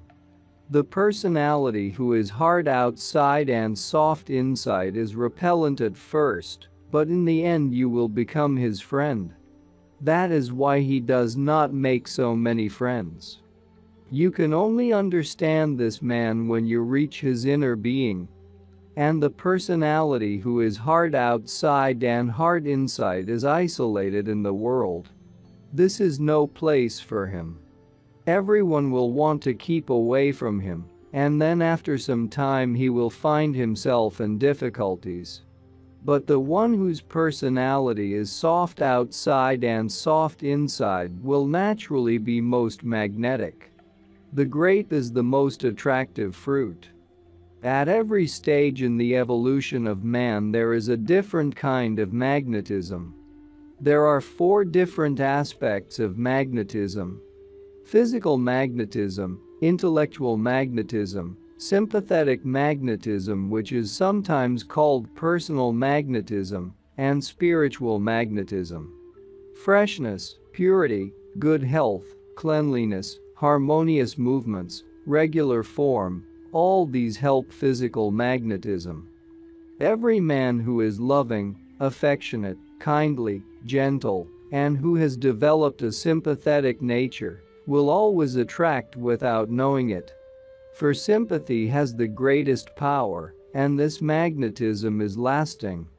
In whatever relationship you may be to a person, if there is no link of sympathy, there is no attraction. By the lack of development of the sympathetic nature, a blockage is produced in the mind and in the body. In the physical body there are some nerve centers which are awakened by the development of sympathy. Otherwise they are closed. It is for this reason that a butcher will seldom be intuitive, as everything that keeps a man away from sympathy robs him of intuition. Sympathy develops life in the finer centers, and the absence of that sympathy takes away that life. And so it is with the mind. When the heart is not sympathetic, there is something missing in the man's mentality. Very often a person may be highly qualified, very intellectual, imposing in appearance, and yet being without feeling he will lack magnetism, and in many cases will fail to succeed because of his lack of sympathy. The fourth kind of magnetism is spiritual magnetism. It can be recognized in the innocence of a man, in his purity, in his simplicity. A spiritual person is considered very evolved, but in his appearance the spiritual person may be the most simple, the most innocent one. He is not ignorant but less complicated, broader in outlook, keener in perception, with lofty ideals, with a high consciousness. And yet humble and democratic in the true sense of the word. The idea of democracy is wrongly understood by many today. The principle that I am as good as you is a wrong principle of democracy. It takes away humbleness, gentleness, and the high ideal. Besides, how childish to think that camphor and bone, chalk and sugar are all equal. It seems a very kind idea that everybody is equal. But when you tune the piano with all the notes at the same pitch, there is no more music. This wrong conception of democracy is like tuning the whole piano to the same note. Then the music of the soul becomes dull. It is more an obsession with democracy than democracy itself. Real democracy is raising oneself higher by appreciating the ideal one meets. In this way one rises to a higher ideal. But many people do not appreciate a high ideal. Democracy means being equal on a higher plane instead of being ignorant. Pulling a high person down to the earth and then speaking of democracy is wrong democracy. It is the spirit of the revolutionary, of people who are obsessed by one particular idea, regardless of anything else, as has been seen in many places. For instance, when there came a revolt against the Catholic Church, what happened? The revolt was not only against a church, but against the ideals of the church. Every good aspect was disregarded. It was not only a revolt against what was not desirable, but against everything connected with it. It is from that time that the sense and depth of religion which existed in the Western world seem to have been diminishing, and they are diminishing further every day. In spite of the many churches, there is less idealism. The ideal which is necessary in some form or other for every soul has been drowned. It is drowned because people have revolted against something regardless of what is good in it. When a person disregards the God ideal, his tendency is to disregard everything that is related to it. And so the art of personality has been lost in the obsession with democracy, instead of being realized as a higher spiritual evolution. It is the spiritual outlook alone that gives man real democratic feeling. It means that for such a person any other man, be it his enemy or his great friend, is his parent, his brother. The spiritual man sees everyone as himself. He sees his own spirit, his own soul reflected in the other. That is real democracy, when one sees oneself in both a higher and a lower person. That is the highest ideal of spiritual attainment, and that is what makes man really democratic. One only rises to such an ideal by degrees. And the first degree is gentleness. That is why in the English language the word gentleman was used. Why gentle? Because he had taken the first step towards the art of personality. It is not necessary for a person to be rich, or to be in a good position, or to hold a high rank. That does not necessarily make him gentle. However high the position and rank one may have, one may still not be gentle. Once a person has become thoughtful, his first step is to become gentle. As soon as thoughtfulness is developed in him, he takes his first step towards real evolution. Gentleness is the greatest power of all. Gentleness is like the power of water. Water is purifying, and if there is a rock in the path of a stream of water, it will surround the rock. It will not break it, for water is pliable, and so is the one who is gentle. Gentleness in the long run will always purify everything. We might imagine that everyone tries to be thoughtful. And yet when we consider two things in our daily life, when silence is needed and when speech, we find that we make 1,000 mistakes. Often we speak more than we need to speak. Or we give our confidence to someone to whom it would have been better not to have given it, or we have spoken to someone, and we should not have done it. But it is too late when we think of it afterwards. Sometimes in a mood of haste or opposition, or in a distressed condition, a person might say something hurtful without meaning it. He says it and then he repents. By speaking, he has not gained anything, except that it might have been a pastime. It has released a desire to say something. But afterwards it has a result just the same. The heart of man is so delicate.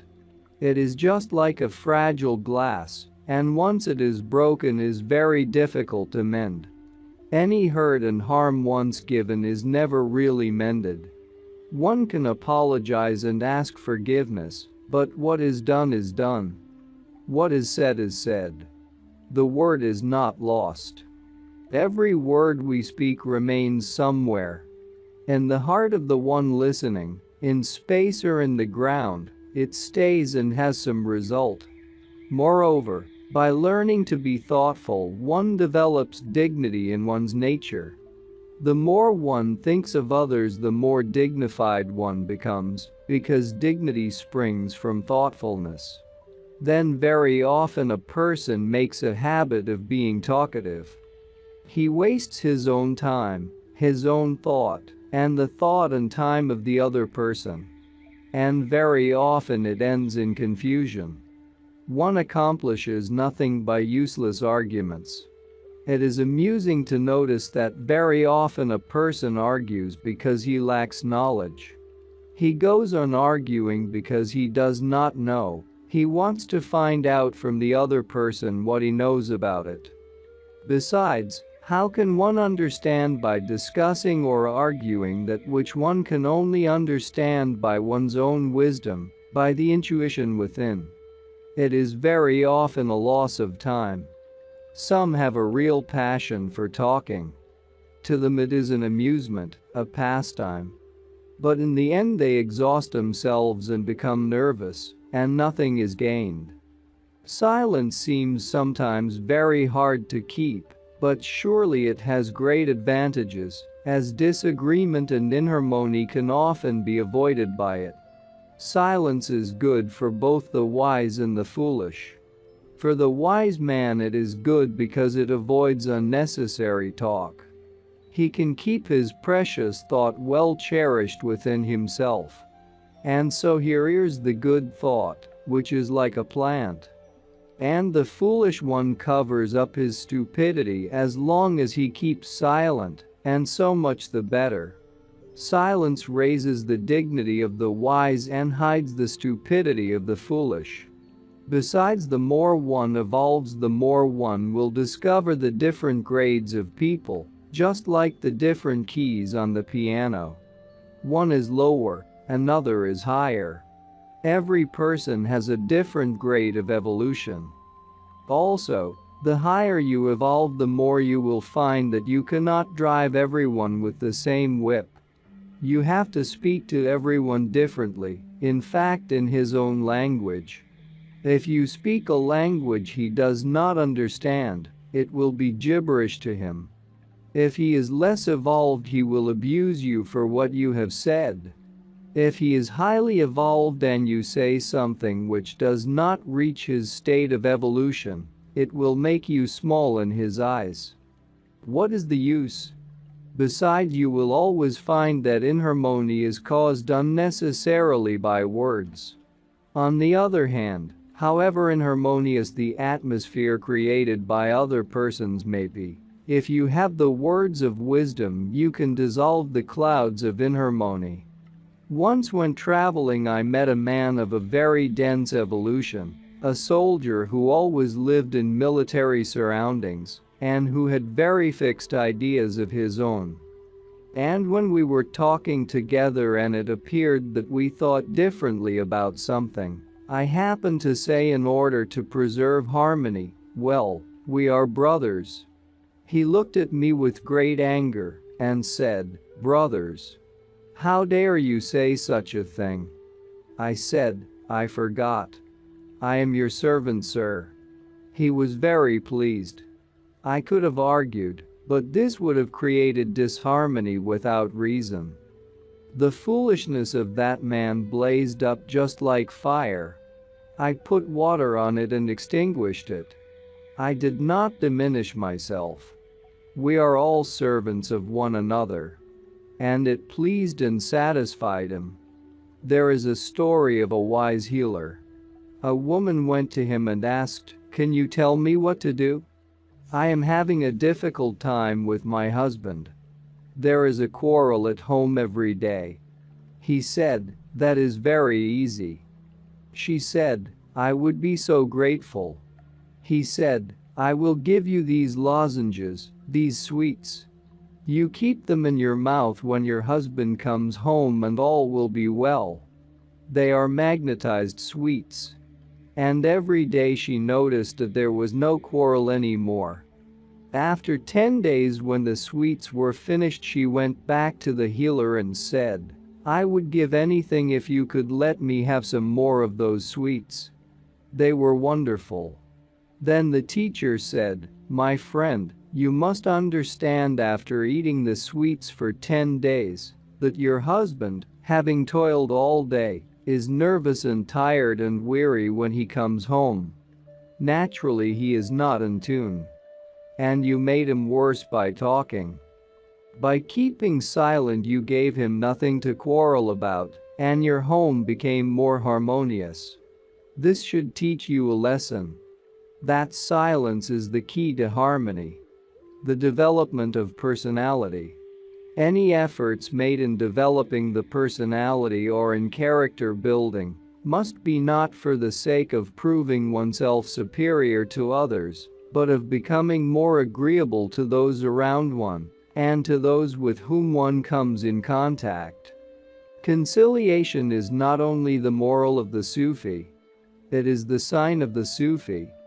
This virtue is not learned and practiced easily, for it needs not only goodwill but wisdom. The talent of the diplomat consists in bringing about such results as are desirable with mutual agreement. Disagreement is easy. Among the lower creation one sees it so often. It is agreement that is difficult, for it needs a wider outlook, which is the true sign of spirituality. Narrowness of outlook makes man's vision small. The person with a narrow outlook cannot easily agree with another.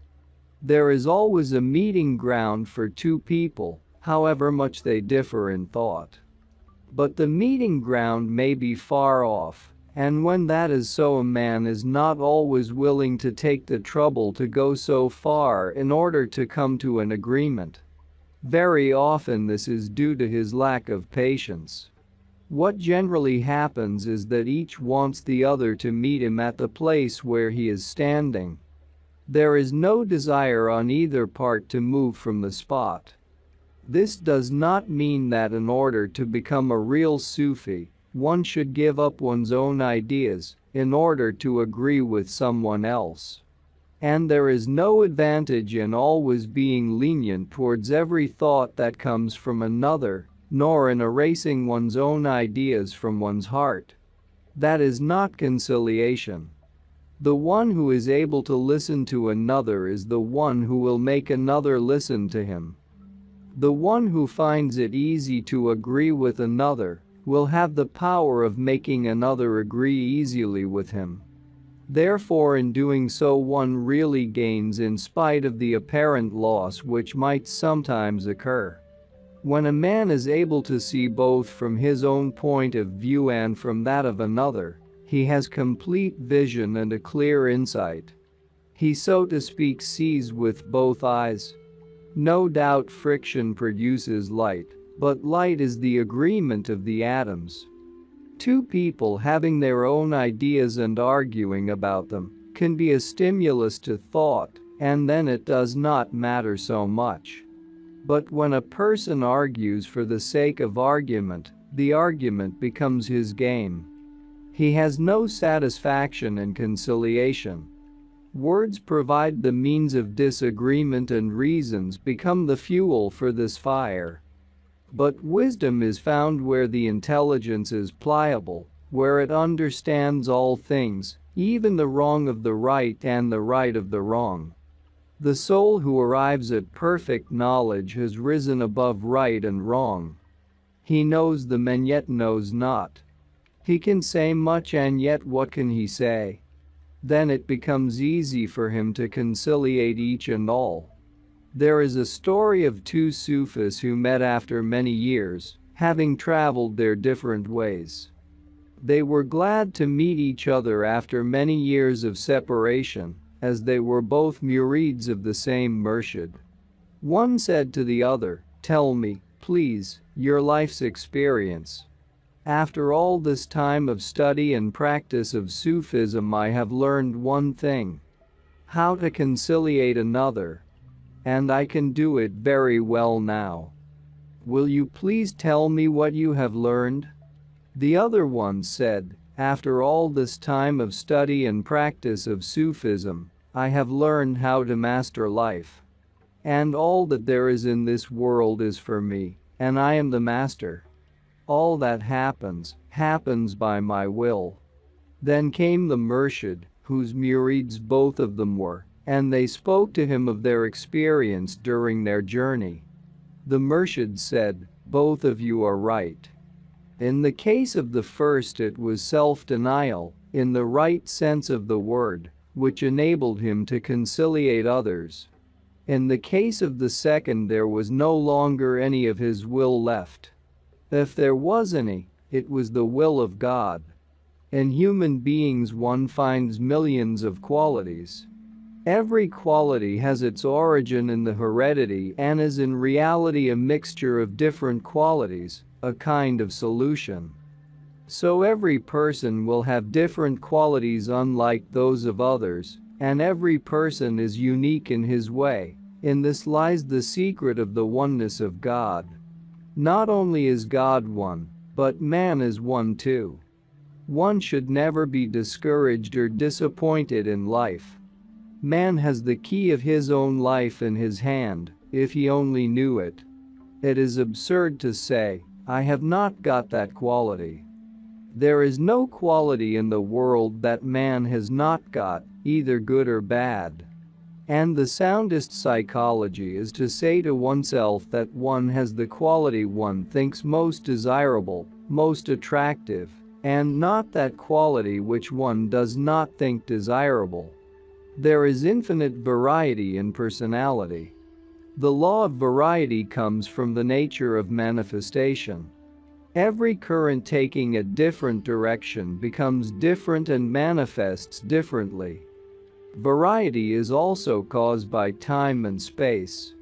Every personality differs because of time and space. A person born in one year will be different from a person born in another year. A person born in 1 month or on a certain day will be different from a person born in another month or on another day. Every moment makes a difference because of the difference in people's breath. But not only this, the difference of personality comes also through the difference in the direction of one's thought. One's personality depends on the direction in which one's thought goes, and also on one's action, motive, expression.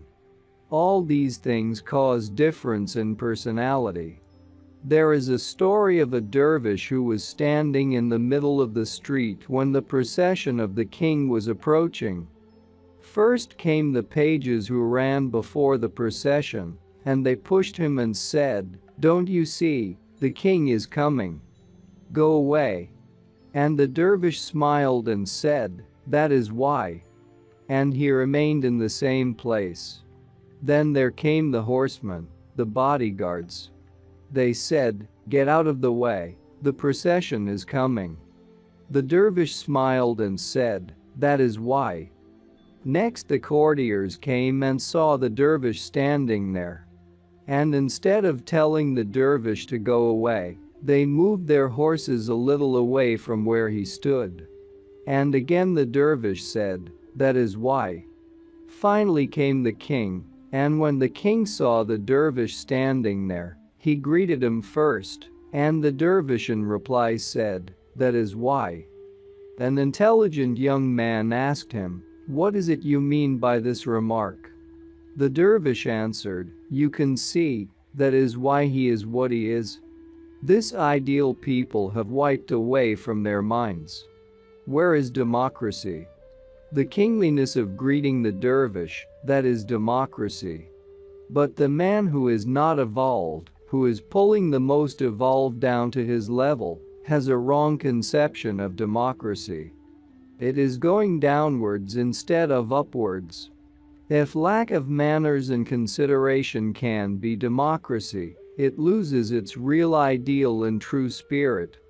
Democracy is the result of aristocracy. When the spirit of aristocracy has evolved sufficiently, it becomes democracy. Then a person thinks, "I am the equal of any person in the world. There is no person lower than I."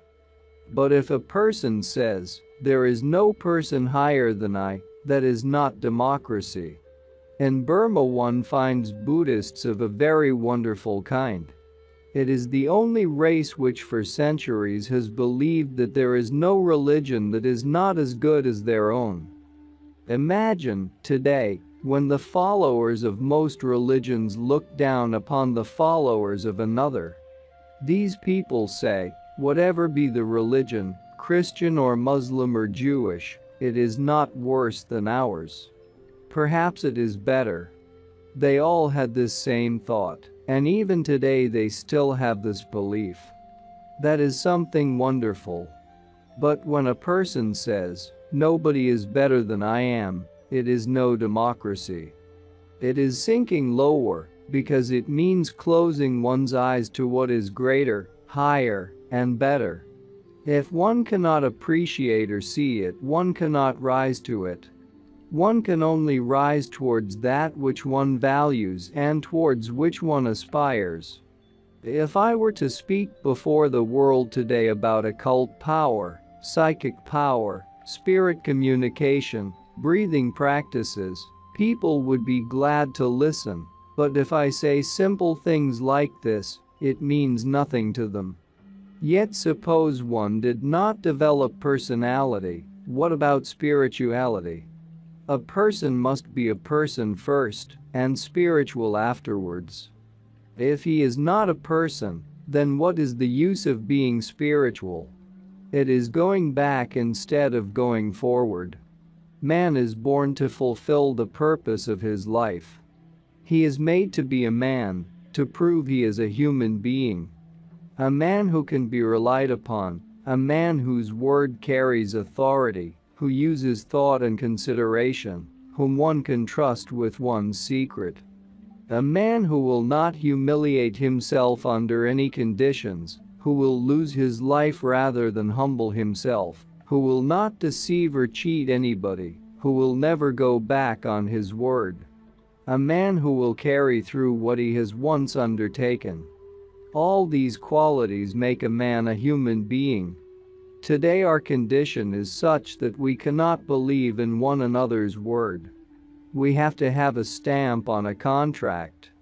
Why are we in such a condition? Because we are not evolving towards the ideal the ancient people had. That is why we cannot trust each other individually. That is why nations cannot trust one another. Human beings live only from day to day, striving and working for a loaf of bread. That is all. But is that all, to earn a loaf of bread? In that case we do no better than the animals in the forest, and even they appear better than we. Rich and poor, all are wretched, in every walk of life, whether it be a business, a profession, or politics, because there is nothing but competition between individuals, nations, parties, and communities. We have made our lives wretched. What are we here for? If we were born only to meditate and to be spiritual, then we had better go into the forest and into the caves of the mountains. Then it would not be necessary to be in the world. If we only had to live as the animals do, we could do as the worldly person is mostly doing today, and accomplish nothing. Therefore, the first necessity for those who are seeking after truth is to develop the spirit of personality. Gold and jewels are worthless if one has no personality. Nothing is valuable then. Personality is more valuable than wealth. How strange it is that there is such a large population in this world, and that there are so few personalities. Think of that Greek philosopher who went about with a lighted lantern in daytime. People asked, "What are you looking for?" He said, "For a human being." Very often when I speak of the development of personality, people ask me, what about annihilation? But it depends on what form of annihilation they mean. One can only be a spendthrift if one has wealth. One cannot annihilate what one does not possess. When an individual has no personality, he can annihilate nothing. There must be something first. If a person started in life with self-effacement, he would never become a self. What would he efface? Effacing comes afterwards. First he must be a self, a real self that is worth being. One makes one's nature by one's likes and dislikes, by what one favors or disfavors. When a person says, "I don't like this food," he has built something into his nature. And then that food, when eaten, will often disagree with him. It is not that it was meant to disagree with him, but he made it disagree by disliking it. By control, bravery, endurance, steadiness, by all such qualities, one makes one's nature either agreeable or disagreeable. Either one makes one's nature as hard as a rock that will not allow anything to pass, or one makes one's nature as pliable as water. One may ask if it is not conceit to try to be better than others. There are many thorns and few flowers. We should not try to become a flower in order to feel ourselves superior to a thorn, but only for the benefit of others. All that trouble and pain and difficulty should be suffered for others. If among so many thorns we turn into a flower, it should be for others.